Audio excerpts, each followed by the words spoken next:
Good morning class.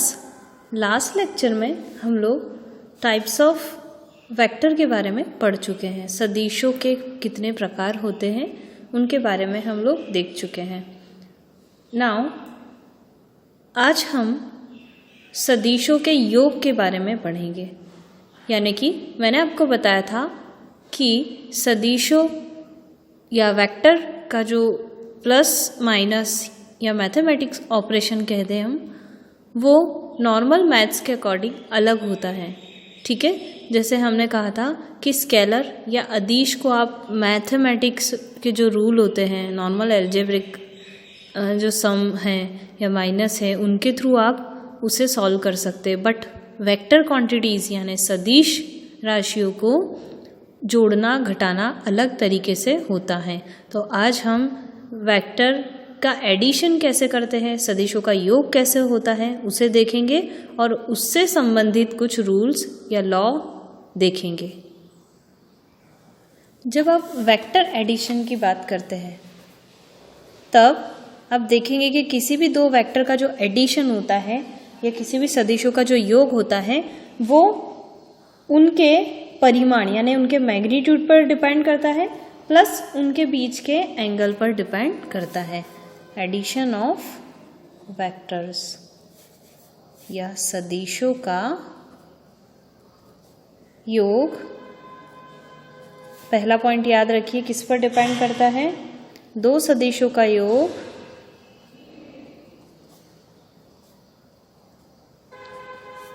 सदिशों के परिमाण, पहली चीज क्या है, सदिशों के परिमाण तथा उनके बीच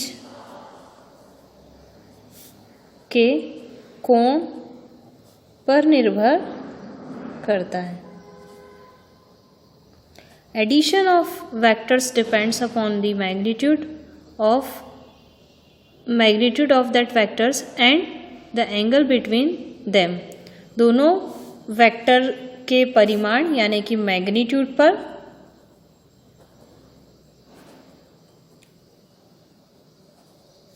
ठीक है, और सेकंड है एंगल बिटवीन देम, दोनों के बीच के एंगल पर डिपेंड करता है। ठीक है, किसी भी वेक्टर का एडिशन। अब आप नॉर्मल मैथ्स में देखेंगे या फिर स्केलर क्वांटिटीज देखेंगे, अदिश के बारे में देखेंगे, तो वहाँ पर आप सिंपल 3 to 5 कर सकते हैं। वहाँ पर आपको सिर्फ मैग्नीट्यूड चाहिए, यानी ये मैग्नीट्यूड और ये मैग्नीट्यूड, ये परिमाण ये परिमाण। उसे आप परिणाम ना लिखे, परिमाण लिखिए। ठीक है, परिणाम यानी रिजल्ट होता है, परिमाण मतलब मैग्नीट्यूड होता है। ठीक है, यानी जो नंबर्स आप लेते हैं कैलकुलेशन में वो कहलाते हैं। तो 2 और 3 5 हो गया, तो ये दोनों क्या हो गए, ये परिमाण कहलाते हैं। तो परिमाण का सम होता है, जबकि सदिशों में या वेक्टर्स में मैग्नीट्यूड के साथ साथ क्या मैटर करता है, उनके बीच का एंगल। ठीक है, तो ये दोनों टर्म हैं। अब हम आज कुछ लॉ पढ़ेंगे और जो कि वेरी इंपॉर्टेंट लॉ है, लॉ ऑफ ट्रायंगल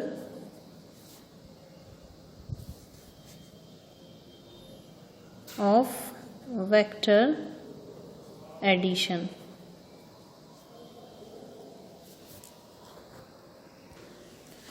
जिसे हिंदी में कहेंगे सदिशों के योग त्रिभुज नियम। यानी कि वेक्टर एडिशन की बात करते हैं, यानी हमें जब दो सदिशों को जोड़ना है तो ये लॉ काम करते हैं। ठीक है, पहला लॉ क्या है, ट्रायंगल लॉ। ट्रायंगल लॉ का नेम ट्रायंगल क्यों रखा है, क्योंकि यहाँ पर हम ये देखते हैं कि जब कोई दो वेक्टर या सदिश जो एक दूसरे की एडजेसेंट साइड पर हो, मतलब हम ये कह दें कि ट्रायंगल इस प्रकार अरेंज होते हैं कि वो ट्रायंगल की दो एडजेसेंट साइड पर हो, तो उनका रिजल्ट अपोजिट मैनर में उन ट्रायंगल की थर्ड साइड पर होता है। मतलब मान लीजिए ये ए बी और ये सी है, तो ए बी का जो वेक्टर है वेक्टर ए और बी और सी का जो रिजल्ट है वो वेक्टर बी है। ठीक है, तो इन दोनों का रिजल्ट कहाँ मिलेगा? इस ट्राइंगल की तीसरी साइड पर। मतलब यहाँ हम दो वेक्टर को अगर ऐड करते तो ये दो वेक्टर का सम हमेशा ट्राइंगल के दो वेक्टर अगर एडजेसेंट साइड से जुड़े हों और एक ही डायरेक्शन में हो, जैसे ये आगे है तो ये भी फॉरवर्ड है, तो इनका अगला वाला क्या होना चाहिए था? ट्राइंगल के अकॉर्डिंग नीचे की तरफ होना चाहिए था, बट इसका डायरेक्शन कहाँ मिला है? अपोजिट। तो इनका जो रिजल्ट होता है, रिजल्ट वेक्टर क्या होगा? दोनों का सम, जो कि ट्राइंगल की तीसरी साइड पर होगा। ठीक है, इसे लिखने का सिंपल तरीका जैसे आपने समझा वैसे ही इसका स्टेटमेंट लिखना है। इसका स्टेटमेंट है इफ टू वेक्टर्स, ये दो वेक्टर इसकी बात कर रहे हैं, if two vectors represented both in magnitude and direction, इन दोनों का हमें मेंशन करना है कि हमने दो वेक्टर लिए हैं जो मैग्नीट्यूड भी है जिनका और जिनकी डायरेक्शन भी है। तो if two vectors represented both in magnitude and direction by the two adjacent side, ये ट्राइंगल की कौन सी एडजेसेंट, मतलब एक दूसरे से जुड़ी है, by the two adjacent sides of a triangle in one order, मतलब एक जैसे ऑर्डर में या same order, then their resultant in represented both in magnitude and direction. अब उनका रिजल्ट की भी हमें शो करना पड़ेगा कि उनका जो रिजल्ट है वो मैग्नीट्यूड प्लस डायरेक्शन दोनों के साथ कहाँ शो होगा? By the third side of a triangle taken in opposite order. हमेशा अपोजिट ऑर्डर में, ऑर्डर का मतलब होता है कि अगर ये ऐसा था, ये ऐसा था, तो ये सेम ऑर्डर है, जबकि तीसरी वाली साइड का ऑर्डर कुछ ऐसा होना चाहिए था, जबकि ऐसा ना होते हुए तीसरी वाली का इस तरफ है, जिसे हम कहेंगे अपोजिट ऑर्डर में है। ठीक है, हिंदी में भी आप देख लीजिए, यदि दो सदिश परिमाण और दिशा दोनों के साथ किसी त्रिभुज की दो संगत भुजाओं पर दर्शाए जाते हैं तो उनका योग त्रिभुज की, इनका योग परिमाण और दिशा के साथ त्रिभुज की तीसरी भुजा पर विपरीत क्रम में दर्शाया जाता है। ठीक है, बहुत सिंपल है। दो सदिश परिमाण और दिशा के दोनों के साथ किसी त्रिभुज की दो भुजाओं पर समान क्रम में दर्शाए जाते हैं तो इन दोनों का योग परिमाण और दिशा के साथ त्रिभुज की तीसरी दिशा में विपरीत क्रम में दर्शाया जाता है। ठीक है, यानी इसका रिजल्ट क्या होगा? Vector vector A B plus vector B सी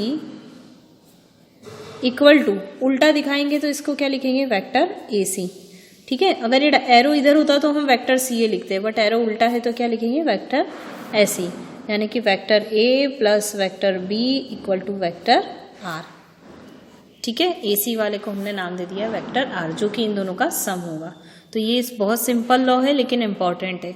ठीक है, सदिशों का योग त्रिभुज नियम या law of triangle of vector addition, ये वेक्टर को कैसे सम करना है उस पर बेस्ड कुछ लॉ बने हुए। पहला लॉ तो ये है कि जब दो वेक्टर को ऐड करना है और बिल्कुल दोनों सेम ऑर्डर में है और दोनों एडजेसेंट एक दूसरे से, तो फिर उसे हम ट्रायंगुलर लॉ में कन्वर्ट करके उसका रिजल्ट ट्रायंगल की तीसरी साइड पर शो करते हैं।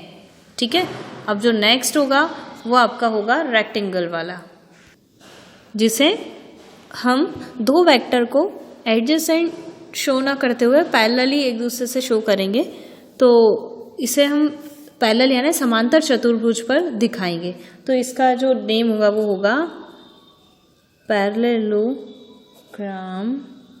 Parallelogram law of vector addition, यानी कि सदिशों के योग का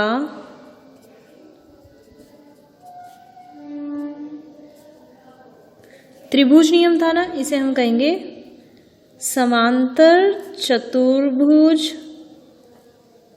नियम। ठीक है, अब नाम से ही समझ आ रहा है कि यहाँ पर क्या बनेगा, त्रिभुज की जगह समांतर चतुर्भुज। समांतर चतुर्भुज में कितनी भुजाएं होती है, पैरेललोग्राम में कितनी साइड्स होती है, 4 साइड्स होती है। और इसका नेम रिप्रेजेंट कर रहा है पैरेलल। पैरेलल का मतलब होता है समांतर, समांतर का मतलब होता है कि दो सदिश, दो वेक्टर एक दूसरे के समांतर होंगे। टोटल 4 साइड्स होती है, तो जो 4 भुजाएं हैं इसकी, उन चारों पर हमें वेक्टर को रिप्रेजेंट करना है और हमारे जो सदिश है उनका रिजल्ट कहाँ मिलेगा। जैसे यहाँ पर हमें ट्राइंगल की थर्ड साइड पर मिला है, पर यहाँ पर हमें रिजल्ट कहाँ मिलेगा, उसके डायगोनल पर, उसके विकर्ण पर हमें टोटल उनका योग मिलता है, उनका सम मिलता है। तो इसको कैसे रिप्रेजेंट करेंगे, if 2 vector represented both in magnitude and direction. अगर 2 वेक्टर है, एक का नाम हम ले लेते हैं PQ, ठीक है, और वेक्टर है इसका मैग्नीट्यूड कहलाएगा और इसकी डायरेक्शन कहाँ है, P से Q की ओर। तो ये पहला वेक्टर ले लिया। उसने कहा है if 2 vector are represented both in magnitude and direction by the adjacent side of parallelogram. यहाँ पैरेललोग्राम की बात करें तो पैरेललोग्राम की एडजेसेंट साइड मतलब कुछ इस तरह से, ये पैरेललोग्राम की एडजेसेंट साइड है, यहाँ पर दोनों एक दूसरे से जुड़े, ठीक है। तो पैरेललोग्राम की अगर एडजेसेंट साइड पर 2 वेक्टर अगर हम ले लेते हैं, एक तो ले लिया हमने वेक्टर A और दूसरा ले लिया वेक्टर B, ठीक है। अब पैरेललोग्राम की क्या प्रॉपर्टी है कि इसकी अपोजिट साइड एक दूसरे के पैरेलल होती है, ठीक है। तो हमने 2 वेक्टर डायरेक्ट मैग्नीट्यूड और डायरेक्शन दोनों के साथ, ये वर्ड मैं बार बार मेंशन कर रही हूँ, ऊपर भी मैंने किया था कि दोनों वेक्टर है जो कि मैग्नीट्यूड डायरेक्शन दोनों के साथ लेना है, इनका रिजल्ट मिलेगा मैग्नीट्यूड डायरेक्शन दोनों के साथ, ठीक है। ये टर्म हमें ऐड करना है, तो यहाँ पर भी हम लिखेंगे if 2 vectors represented in magnitude and direction both by the adjacent side of parallelogram then their resultant vector, तब इनका जो रिजल्ट मिलेगा हमें वो कहाँ मिलेगा, represent in magnitude and direction both. इस रिजल्ट को भी हमने कैसे बोला, represent in magnitude and direction both by the diagonals of parallelogram. कहाँ मिलेगा हमें, पैरेललोग्राम के डायगोनल पे, passing through the common point, और कहाँ से पास होगा, जहाँ पर दोनों साइड का कॉमन पॉइंट है वहाँ से पास होगा। मतलब हमें यहाँ पर इसके रिजल्ट की डायरेक्शन शो करनी थी, तो हमने डायरेक्शन कैसे शो की कि इन दोनों का रिजल्ट है इसके डायगोनल पे मिलेगा, जो कहाँ से पास हो रहा है, इन दोनों के कॉमन पॉइंट से हो रहा है, ठीक है। अब ये इसके लिए हमें एक पैरेललोग्राम कंस्ट्रक्शन करना है कुछ इस तरह से। अब ये लॉग कैसे बना, ये कैसे डिफाइन हुआ कि इसके डायगोनल पर इसका रिजल्ट होगा। तो जब हमने 2 वेक्टर लिए, ठीक है, और दोनों वेक्टर लेकर उसका एक पैरेललोग्राम बनाया, तो हमें दिखा कि ये पैरेलल है, तो ये जस्ट इसके बराबर है और ये इसके बराबर है, ठीक है। तो यहाँ पर हमारे 2 ट्रायंगल बनते हैं, एक ये वाला और एक ये वाला। इसे हम ट्रायंगुलर लॉ से भी इसका टोटल रिजल्ट प्रूव करेंगे, ठीक है। जनरली अगर हम कहें तो सीधा सीधा PQ प्लस PS कितना होता है, PR होता है, यानी कि vector A plus vector B equal to क्या बन गया, वेक्टर R, ठीक है। तो ये कहलाता है समांतर चतुर्भुज का नियम, सदिशों के समांतर चतुर्भुज का नियम। आप हिंदी में भी सुन लीजिए, यदि 2 सदिश, हमेशा एक वर्ड ऐड करना है हमें, दिशा व परिमाण के साथ, है ना। अगर हम दोनों को ले रहे हैं तो भी हमें पीछे यही बोलना है, दिशा और परिमाण के साथ, और इनका जो रिजल्ट या इनका जो योग मिलता है वो भी हमें कैसा मिलेगा, दिशा और परिमाण के साथ। तो कैसे बोलना है हमें कि 2 सदिश, यदि 2 सदिश दिशा व परिमाण के साथ किसी ये समांतर चतुर्भुज की संगत भुजा पर लिए जाते हैं, तो इनका परिमाण या इनका योग दिशा व परिमाण के साथ समांतर चतुर्भुज के विकर्ण पर दर्शाया जाता है। फिर से देखेंगे, यदि 2 सदिश दिशा व परिमाण के साथ समांतर चतुर्भुज की 2 संगत भुजाओं पर दर्शाए जाते हैं, तो इनका योग दिशा व परिमाण के साथ समांतर चतुर्भुज की तीसरी भुजा पर, यानी विकर्ण, सॉरी यहाँ पर हम विकर्ण कहेंगे, समांतर चतुर्भुज के विकर्ण पर दर्शाया जाता है, ठीक है। तो ये आप इसे जब ड्रॉ करेंगे तब बोलते बोलते करिए, तो स्टेटमेंट आपको लिखना आ जाएगा, ठीक। तो ये सिंपल था, क्या था, सदिशों का योग समांतर चतुर्भुज नियम, यानी कि parallelogram law of vector addition, जिसकी फर्दर प्रॉपर्टी जो मैंने आपको कहा था कि यहाँ 2 ट्राइंगल बन रहे हैं, वो मैं आपको नेक्स्ट लेक्चर में डिस्क्राइब करूँगी कि वो कैसे फॉलो होता है। मतलब यहाँ पर वेक्टर का एडिटिव इन्वर्स कैसा एडिशन कैसे होता है, या एडिशन से रिगार्डिंग कुछ लॉ होते हैं। कैसे लॉ? जैसे कि vector A plus vector B equal to vector B plus vector A, कुछ इस तरह के लॉ होते हैं ना कि अगर वेक्टर को पलट दिया जाए तो दोनों का सम इक्वल आता है या नहीं आता।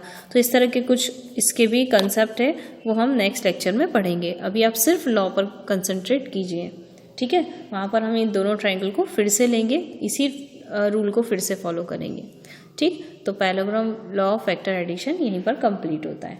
थर्ड वन है पॉलीगॉन लॉ। जैसे कि हमने ट्राइंगल ले लिया, 3 साइड ले ली, पैरेललोग्राम ले लिया, 4 साइड ले ली। लेकिन अब मोर देन 4 साइड के लिए क्या करेंगे? 4 भुजा से ज़्यादा भुजा वालों को हम क्या कहेंगे? बहुभुज पॉलीगॉन कहा जाता है। तो अब तीसरा जो लॉ है वो है बहुभुज का नियम, जो कि बहुत सिंपल है। Polygon law of vector addition, ठीक है। इसमें क्या है? पॉलीगॉन मतलब साइड बढ़ चुकी है, 4 भुजाओं से ज़्यादा भुजा उपयोग की जा रही है, इसलिए इसका नाम बहुभुज हो गया। सदिशों के योग का बहुभुज नियम। त्रिभुज हो गया, समांतर चतुर्भुज हो गया, और अब 4 भुजा से ज़्यादा आ जाए तो आप बहुभुज नियम लगा दीजिए। यहाँ हम एज्यूम कर लेते हैं कि जब कई सारे सदिश दिशा व परिमाण के साथ किसी बहुभुज की भुजाओं पर होते हैं। बहुभुज की संगत भुजा मतलब पहली, दूसरी, तीसरी, चौथी, 5वीं, ऐसे आप मन से नंबर ऑफ साइड्स ले लीजिए जितनी भी होती है, ठीक है। तो यदि 2 से ज़्यादा, मतलब यहाँ पर 2 से ज़्यादा सदिश, यानी डायरेक्ट आप लीजिए कि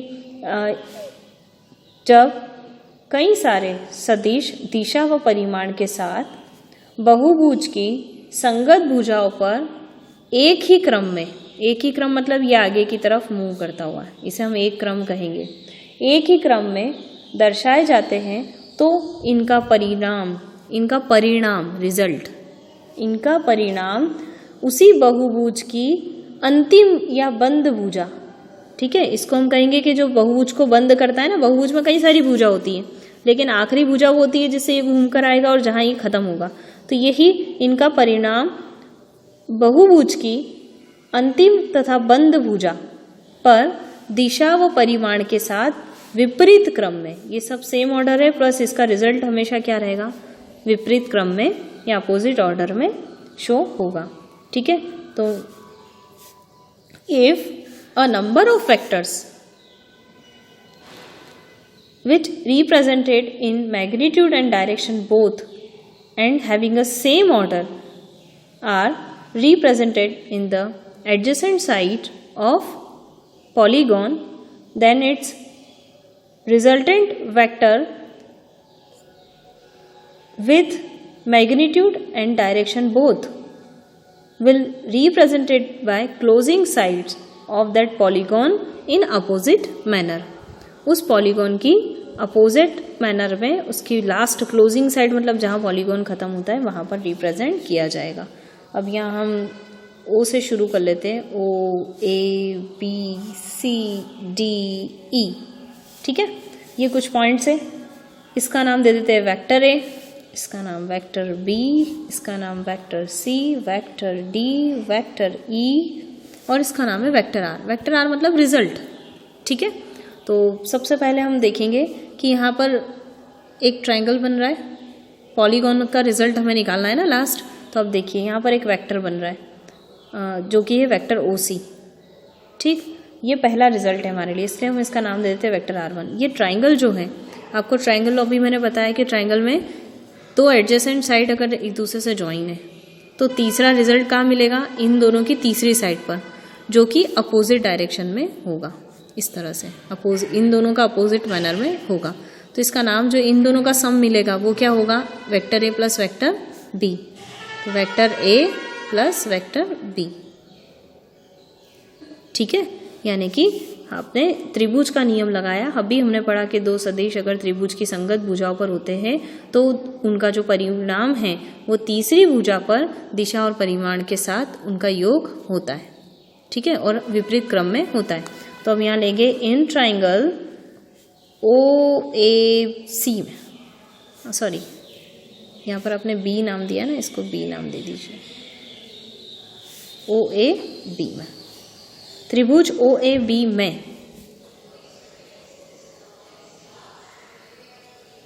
यहाँ पर आप देखिए कि क्या दिख रहा है आपको, OA plus AB equal to OB, ठीक है। यानी कि vector A plus vector B equal to vector R1, यहाँ पर ये निकल गया। अब नेक्स्ट ट्राइंगल कौन सा है, इसी को आप इससे भी मिला दीजिए। ऐसा करने से आपको एक ट्राइंगल ये नजर आ रहा है, ये वाला, जिसमें एक ऑर्डर ऐसा है, दूसरा ऑर्डर ऐसा है, तो तीसरा इनका रिजल्ट इस डायरेक्शन पे होगा, ठीक है। नहीं समझ में आया तो आप अलग से देखिए कि अगर एक त्रिभुज की भुजा ऐसी है, दूसरी वाली ऐसी है, यानी कि दो एक जैसे क्रम में है, तो इनका जो रिजल्ट होगा वो अपोजिट क्रम में मिलेगा। यानी वेक्टर R1 और वेक्टर C ये दोनों संगत भुजाएं बन गई, एडजेसेंट साइड बन गई ट्राइंगल की, जो सेम ऑर्डर में है। तो इन दोनों का सम कहाँ मिलेगा, R2 इस तरफ मिलेगा, जो कि vector R1 plus vector C का रिजल्ट होगा। यानी vector R1 plus vector C यहाँ पर R2 से रिप्रेजेंट होगा। अगेन इन ट्राइंगल OBC में OB प्लस BC ये दोनों संगत भुजा हो गई, तो इनका जो परिमाण है उसकी दिशा क्या होगी, अपोजिट होगी, ठीक है। यानी कि OB plus BC equal to OC। अब OB की वैल्यू है R1 और BC की वैल्यू है वेक्टर C, यानी कि आपको क्या मिला, इक्वल टू OC को आपने क्या नाम दे दिया, वेक्टर R2, ठीक है। अब आपको पता है कि R1 क्या होता है, vector A plus vector B, vector A plus vector B plus vector C, यहाँ पर हमने R1 की वैल्यू निकाली है, इक्वल टू R2 हो जाएगा। ये R2 निकल गया।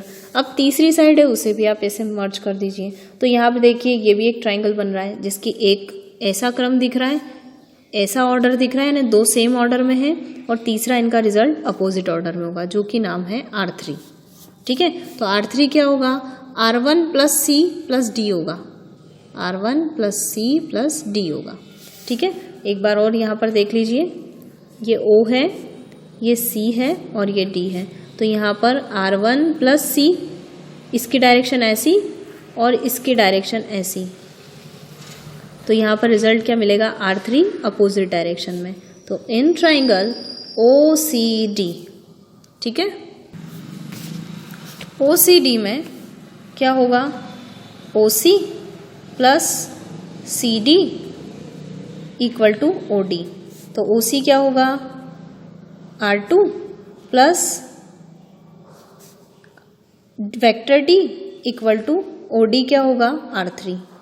तो R2 की वैल्यू है vector A plus vector B plus vector C plus vector D plus ABC, यहाँ तक वैल्यू इसकी रख दी हमने, इक्वल टू R3 हो जाएगा।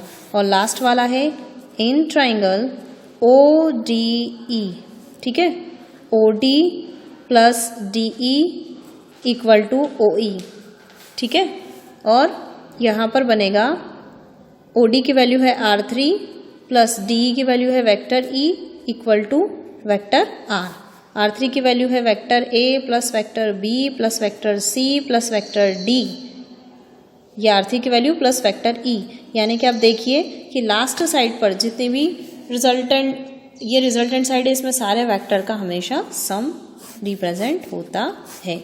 यही आपका polygon law of vector addition होता है। ऐसे जितनी भी साइड लेंगे उन सभी का सम हमेशा लास्ट साइड पर रिप्रेजेंट होगा। आज के लिए इतना ही, थैंक यू।